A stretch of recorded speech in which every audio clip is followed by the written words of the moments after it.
আসসালামু আলাইকুম। কেমন আছেন আপনারা সবাই? আশা করি ভালো আছেন। তো চলে আসলাম চাঁদ রাতের ব্লগ করতে। তো যেহেতু আমরা মুসলিম ধর্ম, আমাদের ঈদ এসে পড়েছে, রমজান শেষে ঈদ এসেছে, তো আমরা চাঁদ রাতটা খুব উদযাপন করতেছি সবাই মিলে। অনেক লোক আসছিল, বাড়িঘরের অনেক ছেলে পুলে বাচ্চা টাচ্চা সবই এসেছিল, আর এতটাই না আনন্দ হয়েছে। সবাই মিলে আমরা আতশবাজি ফুটাবো এখন, আর আপনারা দেখতে থাকবেন।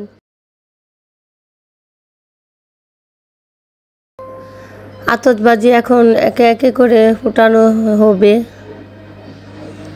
আতশবাজি একে একে করে ফুটানো হবে। আর বাবুর আব্বু কিন্তু একটা আতশবাজি অলরেডি আগুন ধরিয়ে দিতেছে, আর এখন কিন্তু এই আতশবাজিটা একদম আকাশে উড়ে যাবে, আর সেখানে গিয়ে কত ভিন্ন ভিন্ন রং ধরে দেখবেন আপনারা।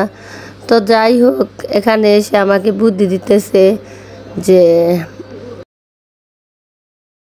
জ্বালাইবা, আমাকে কিন্তু সে বুদ্ধি দিতেছে আর দেখিয়ে দিতেছে। তো যাই হোক, আর সেই আতশবাজিগুলা ছিটানোর জন্য আমরা কিন্তু খুব অপেক্ষায় রয়েছি যে কখন সুন্দর সুন্দর আতশবাজিগুলা কালারে কালারে ওই উপরে আকাশে উঠবে। তা আমরা উপরে তাকিয়ে থাকি আর তাকিয়ে থাকি যে কখন এগুলা আগুন ধরিয়ে ছাড়বে। তো আমাকে বলতেছিল একটা আগুন ধরিয়ে দিতে, আর আমি এমন ভয় না পেয়েছি যে দৌড় মারলাম, তো মারলামই, আর ওইটাও আকাশে গিয়ে একদম ছিটিয়ে ছড়িয়ে পড়েছে। খুব ভালো লাগলো। আর আমার দুই ছেলে দেখুন কত সাহস, তাদের একসাথে দুই ভাইয়ের কি কত সুন্দরভাবে ফুটালো দেখেন। আর এই আনন্দের শুভ দিনটা যেন মনে রাখে সবাই, ধরে রাখতে পারি বলকের মাধ্যমে।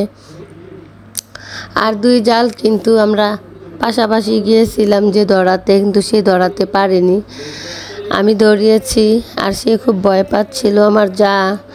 তো যাই হোক, আমাদের দেবরের বাসুরের ননাসের বাসুরের ছেলেরা সবাই কিন্তু এখানে উপস্থিত ছিল আমাদের সাথে আনন্দ মুহূর্তটা উপভোগ করবে বলে। তো যাই হোক, অনেক ভালো লাগতেছিল যে আমাদের দেবরের বাসুরের মেয়েরাও সবাই এসে পড়ছে, কিন্তু তারা কেউ বলকে সামনে আসেনি, যেহেতু তারা মেয়ে মানুষ, তাদেরকে আনিনি আমি। তো আমরা মিলেমিশে একাকার হয়ে কিন্তু আজকের দিনটা আমরা উদযাপন করতেছি। আর এটা হলো ওই যে আমার দেওর বাসুরের বন্ধু বান্ধবের ছেলে, বন্ধু বান্ধব। তো যাই হোক, এক একজন এক একটা আতশবাজি আকাশের মধ্যে ফুটাচ্ছে, আর সেগুলাই আমরা দেখতে খুব ভালো লাগতেছে। আর যখন আতশবাজিটা আকাশে উঠবে তখন সবাই দৌড়ে এক কোনায় গিয়ে পালিয়ে থাকি যে কার উপরে না উঠে থাকে। তো আমরা দুই যাই যে দেখুন একসাথে এক কোণে দাঁড়িয়ে রইলাম ভয় পেয়ে, আর তারা এখানে এসে ক্যামেরাটা ধরেছে। তো যাই হোক, খুব ভালো লাগতেছে দুই জালকে একসাথে। আপনাদের কাছে কেমন লাগতেছে আপনারা কমেন্ট করে জানাবেন। তো ওই আকাশের দিকে দেখাচ্ছি যে ওইদিকে আতশবাজি মারতেছে, ক্যামেরাটা ওদিকে নিয়ে যাও। তো ওরা ক্যামেরা ওদিকে নিয়ে যাচ্ছে, কিন্তু যাই হোক, এগুলা আনন্দ করতে করতেই সবাই উপভোগ করতে করতেই যাচ্ছিলাম। তো আর এদের সব ছেলেরা, পাড়ার সব ছেলেরাই যেন একসাথে হয়ে আনন্দ উপভোগ করতেছে। তো খুব ভালো লাগতেছিল এগুলা দেখে। আর এটা হলো আমার আরেক দেবরের মেয়ে, খুব নাচতে পারে, খুব সুন্দর লাগতেছিল। আর আমার রিহান বাবুরে দেখুন কিভাবে টেনে নিয়ে যাচ্ছে, সে একসাথে নাচবে। আর আমার রিহান বাবু কিন্তু তার সাথে তাল মিলিয়ে মিলিয়ে নাচতেছে। অবাক হয়ে গেছি যে সেই ছোট্ট থাকতে দেখছি, আর এখন নাকি রিহান বাবুরে নিয়ে নাচানাচি করে, খুব ভালো লাগতেছে দেখতে। আর নাচটা কিন্তু দারুণ ছিল আমার কাছে। আপনাদের কাছে কেমন লাগে কমেন্ট করে জানাবেন। আর এটা হলো আমার আরেকটা বাসুরের ছেলে, সে পড়ছে। তো তারা তিন ভাই বোনই ঘুরে ঘুরে নাচানাচি করতেছে। আসলে ঈদের আনন্দটাই কিন্তু এভাবে উপভোগ করা উচিত, সবাই মিলেমিশে একসাথে। দিন কিন্তু চলে যায়, স্মৃতি কিন্তু থেকে যায়, আর এই স্মৃতিগুলাই আমি ধরে রাখার জন্যই আপনাদের মাঝে বলক নামের ওই স্মৃতিগুলা তুলে ধরি। আর আপনারা আমার ব্লগগুলা দেখবেন, আমার ফ্যামিলির ব্লগগুলা দেখবেন যে কেমন হয়।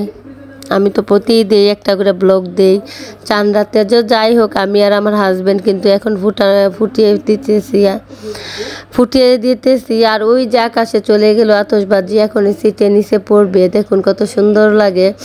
আর ওই যে আমরা দুই জাল আবার একসাথে দাঁড়িয়ে রয়েছি এখানেই ভয় পেয়ে, আবারও ক্যামেরাম্যান এখানে এসে আমাদেরকে ধরতেছে, আর আনন্দ লাগতেছে। আর আমার জাল কিন্তু খুব চুপচাপ হয়ে থাকে, কোনো কথা বলে না, সে নতুন তো লজ্জা পায়। তো যাই হোক, কিছুদিন গেলে ঠিক হয়ে যাবে।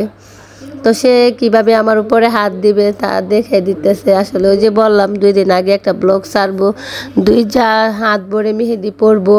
আর এখানে আমার বাসুরের মেয়ে, এই অন্য বাসুরের মেয়ে, আমার 2-3 বাসুরের মেয়ে, আমি, আমার জাল সবাই একসাথে মেহেদি পড়ছি। কিন্তু সবাই আমি ক্যামেরার সামনে আনি না, যেহেতু তারা মেয়ে মানুষ।